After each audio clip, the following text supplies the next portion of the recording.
Welcome, ladies and gentlemen, and I have breaking news. Parents welcome twins from embryos frozen 30 years ago. And this happened because of a little process called in vitro fertilization. In vitro fertilization is a process where the sperm and the egg are combined in a laboratory dish. Today we're going to be asking people about this process and what it could do in the future to help change the course of childbirth. Today I'm with Jared Barnes. All right, Jared. So, by any chance, are you up to date with your current events? Yeah, I'd like to say I'm pretty up to date. All right. So reporting from last Wednesday, parents welcome twins from embryos frozen 30 years ago. Just from that headline, what do you think this is going to be about?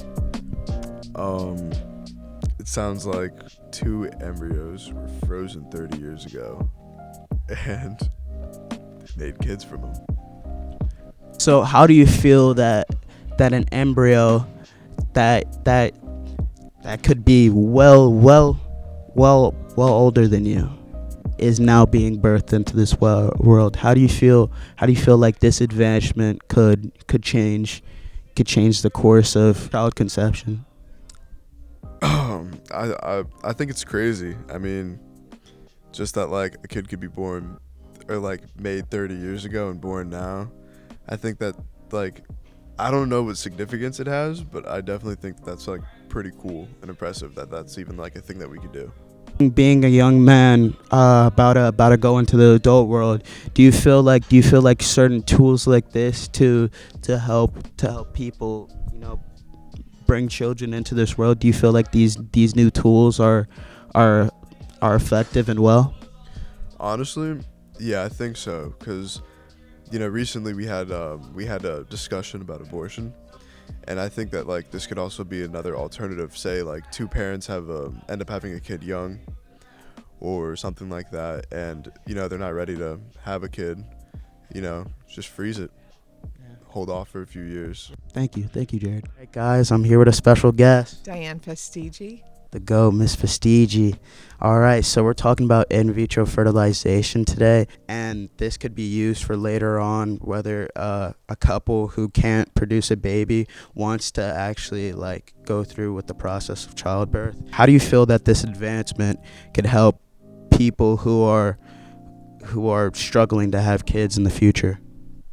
Well, I feel very strongly that it's in vitro fertilization is an amazing process. Having personally known people that have difficulty, having a baby, this is, an amazing advancement, and I think it's a great thing. With this process, do you feel like there would be any other upsides to it?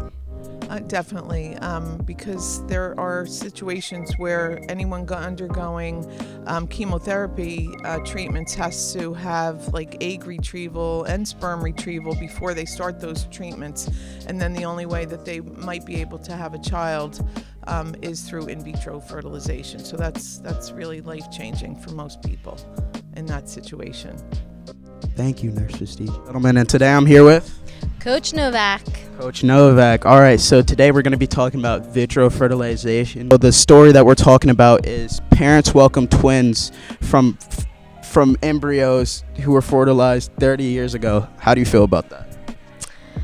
I think for the couple that chose to do this as their decision, I think it's awesome for them. I don't know what the history of them trying to have kids, but if they were struggling, they were gifted with babies. So I think it's great. It's a beautiful thing. How do you feel that this advancement is going to change like the course of childbirthing later on?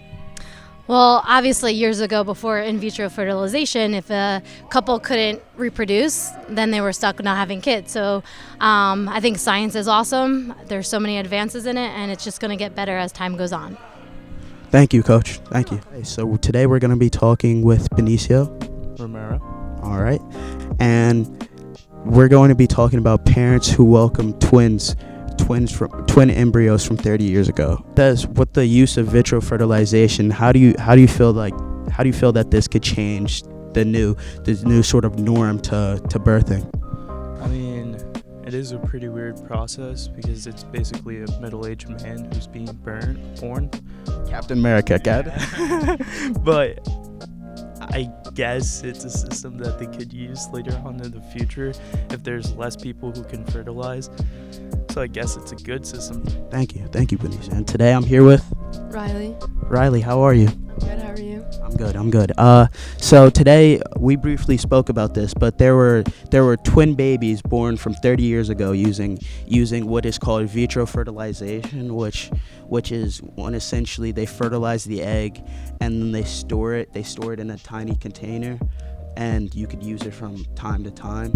So how do you feel about this? How do you feel about this this process? I think that it can be very helpful for women who are not able to have their own children. How big of an advancement do you think that this is for childbirth? I think it's a huge advancement because a lot of people aren't able to have their own children, and then they have to go through foster care. But if they're not, it's like another option, I guess. Thank you, Riley. Thank you.